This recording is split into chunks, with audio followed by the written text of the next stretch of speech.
This is a part 5 ng family. So, ito na yung last stories or last part ng Boka-Boka family. Ayan. So, tapos na sila kumain. Yan guys. Tapos na sila. At naglilinis na yung mami nila. So, magagabi na. So, kailangan na nilang magkaroon ng malinis na higaan. Kasi, uuwi na sila bukas. So, kailangan na nilang mag-ayos. So, yan. Mag-ayos pa pag-ayusin na natin yung mga anak natin.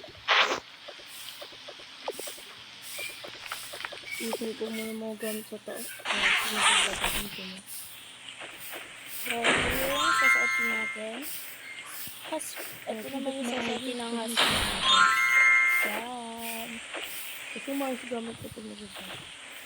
So, okay na siya. Tapos, lalagay na natin yung damit natin. Ay, bibihisan naman natin ang damit yung baby. Si baby, Samantha. Tapos si Mary. Mamaya na yun siya magbibihis kasi tinatamad daw siya. So, yan. Nagbihis na si Mary kasi daw, so, ngayon na sila aalis kasi daw, aabutin pa sila ng gabi bago sila umuwi sa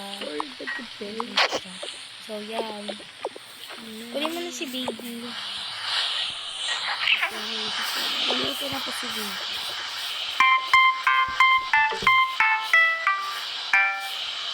So, yan.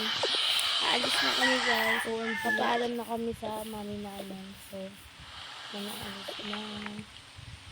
Mama at Papa, alis na po kami. O sige, ingat kayo. Huwag kayong magpapagabi. Ma, ay pa. Gabi pa po kami makakawi kasi po Cebu po ito. Manila po yun. Kung gabi po kami makakauwi. Ay, sorry.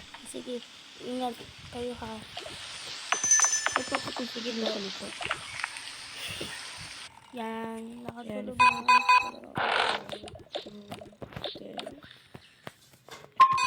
Ay, nakalimutan ko pala yung sabi ko si Chuchu. Pero wag na, okay na naman. So guys, yan, patulogin na muna natin. Ayusin muna natin. Matulog muna natin. Matulog muna tayo. Tapos, matulog muna tayo. Bala kayo dyan. Dito na ako sa side ko tutulog. Ito ko. No. So, yan. Sakto. Guys, so, this is the last part and abangan nyo na lang yung mga next videos or next vlogs ko. Bye-bye!